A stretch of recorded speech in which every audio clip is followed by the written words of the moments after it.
What should be the name of this molecule? Rule number one, find out the longest continuous chain. So what there will be? Will it be this? That contains 1, 2, 3, 4, 5, 6, 7 carbon. Yeah, 7 speed. Are there any other possibilities?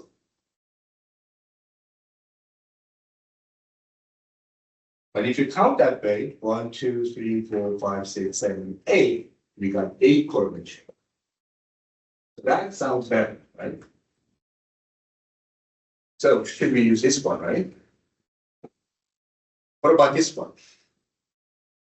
That one has a one less carbon, so alkanes are probably not the way to go. But if you go this way, 1, 2, 3, 4, 5, 6, 7, 8. 1, 2, 3, 4, 5, 6, 7, 8. So we have two different ways to count 8 carbons in the longest chain. So finding the one better than the other one, if you kind of stop there after finding this, you stop there using this one.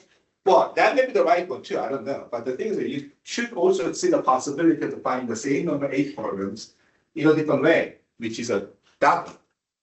So at least we know probably this way or that way. Which way should it be? So that is what rule says. The longest chain should have a most number of substitutes. So let's find out how many substitutes there. The green line has a substitutes at number 3 position, and then substitutes at number 4 position. 3, 4, 2 substitutes, right? And there's nothing else there. The purple one, number 2 is substituents, number 4 is substituents, and then. So both still have a 2 substituents. 3, 4 in the case of the green one, but if it's going with the purple one, it's going to be 2, 4. So numbers are same, numbers of substitutes are same, but usually the difference is numbers are different. That can be 2, 4 instead of 3, 4. So it's kind of a rule number 1 is a breaking tie of the rule number 1. Because we want to number this carbon, the substituent bearing carbons as low as possible.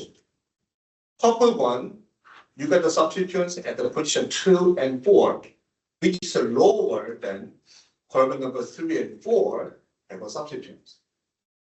So sometimes you cannot break the tie, then you go to the next rule to break the tie of the former. So which way it will be? This is the one that you gotta use. So don't just jump into the answer so quickly. You may miss other possibility too.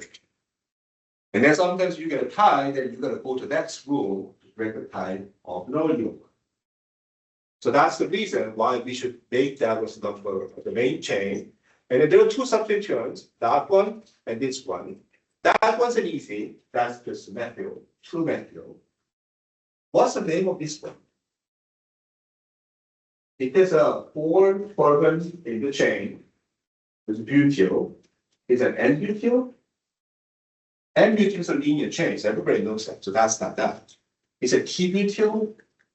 T-butyl is a plus shape, right? That's not this. So everybody knows that. It's just isomer. Is there anyone nodding their head? You got to remember that.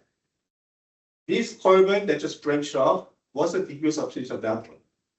It has a 1 and 2 substituents.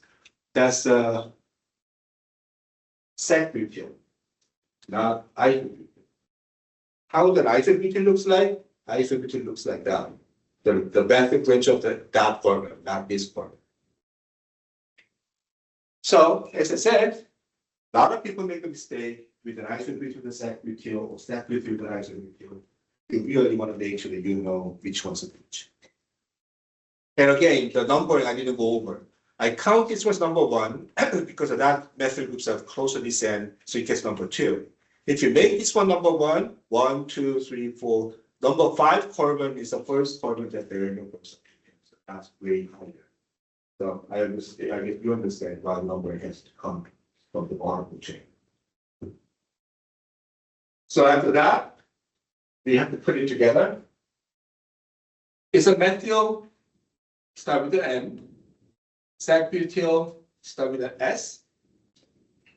So that's what I'm telling you. Only the iso count or cyclo, even though we haven't talked about cyclo yet. So sec-butyl comes first because of that one we consider starting with the B, not S. If it's an iso, that counts. If it's an isobutyl, it starts with the I, not B. And then 2-methyl octane. So you can see that it's a very simple question. What's the name of the molecule? But you already found that there's so many ways you can get the wrong answer. So you really need to be thorough.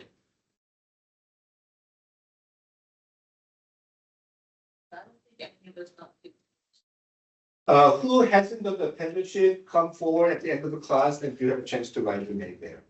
Just one thing. Thank you for reminding me. Anyway, so that's the name of this one. I hope you understand this doesn't come naturally. You gotta practice. And you have to make a lot of mistakes before you come to the test. So how would you show like the sec-butyl or that there's that one branch that comes out? So how would you show that if I had that name, how would I know that existed? Because that name sec-butyl means this. Sec means the secondary. So this carbon is a secondary carbon. The sec-butyl means a B structure. It's almost like a silent name of a field structure like this. And we're gonna call it as a sec-butyl. But how do I know that it would be on that carbon versus the other carbon? Or does it just not matter? I mean, other carbon is fine. Yeah, so instead of being up there, what if it was in the same second? The other part that's in No volume, sorry. like you see that how it's stretching off there, because you moved it down and connected it to the other part of the section. If this one comes there, No, that goes there. if that one goes here, if that one connects it there, The one above it goes to that. if this carbon connects to this one, that is a normal range. I don't know what you're saying. You gotta draw it how they show you. Yeah. Anyway, we can talk about that in class. So depending on what it is, it will get a different name. That particular structure is sec-butyl. If it contains an isobutyl, that's how it looks. It looks different. The position of the methyl, this methyl goes there. That's what the isobutyl means. All right, next one. What is the longest chain in this molecule? If you count this way, 1, 2, 3, 4, 5, 6, but now you know things can be a little bit more than what you see. So you have to look at the other possibility. If you're going this way, 1, 2, 3, 4, 5, that's a shorter. So probably not this way. But what about that way? 1, 2, 3, 4, 5, 6. That's the same number 6. So 6 is the longest one you can find here. There is a 7, right? So you gotta count all the possible ways. So that's kind of fun. Now the number, and now we know this has to be the main chain, not number 6. Then numbering should come this way or the other way. 1, 2, 3, 4, 5, 6, 7, or 1, 2, 3, 4, 5, 6, 7. It's a 3, 4 if you do it this way. Number 3 carbon, number 4 carbon is substituents. If you go the other way, it's going to be number 4 and 5. So which is the higher numbers. So we should get the lower number possible. So that's the way to number it. Now the name of the substituents, that's a methyl groups in number 3. There's 3 methyls. What about that one? That's I mean, we already have these 2 there. So you know that's not isobutyl. There is not a sec-butyl. There is not a normal butyl, which is straight chain. There is a T-butyl. Now we want to put them in alphabetical order. We want to put methyl first because there's a T there. That goes down to T. T-butyl. As I said, E doesn't count for the number in alphabetical order. It starts with the B. So that's the reason 4 T-butyl comes first, then 3 methyls, and then.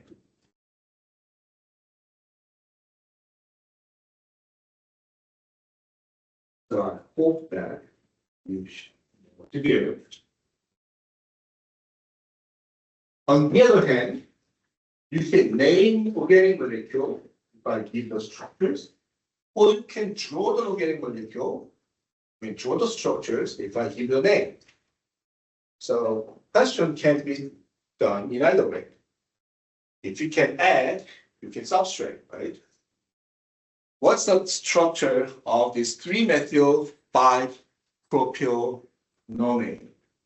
Then this nonane, that's the one that points out how many carbons in the parent chain. And then nonane is a 9 carbon, in case you didn't know that.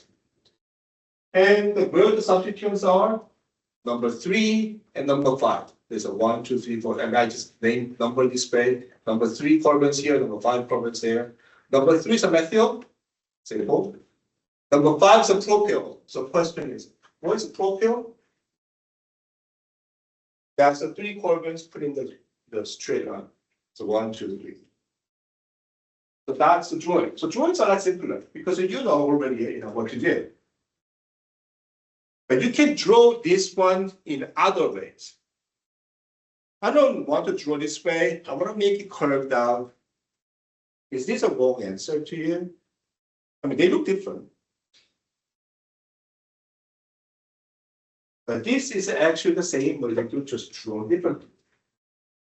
This is something that you need to accept. Molecules can be drawn so many different ways. As long as what they are, we should count as the same or different. That's why we're doing this practice.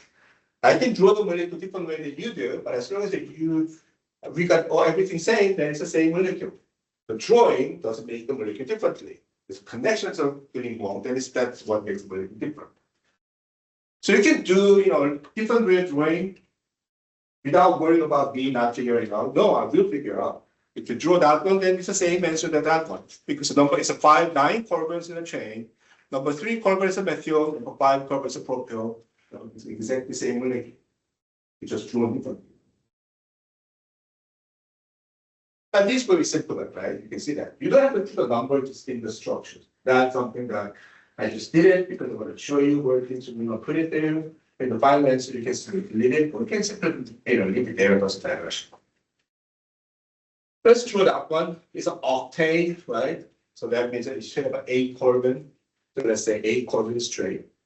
And then what the substituents are, number 5 carbon and substituents, 3, 3, 4, 3, 3, 4. But only have a 3 carbon there.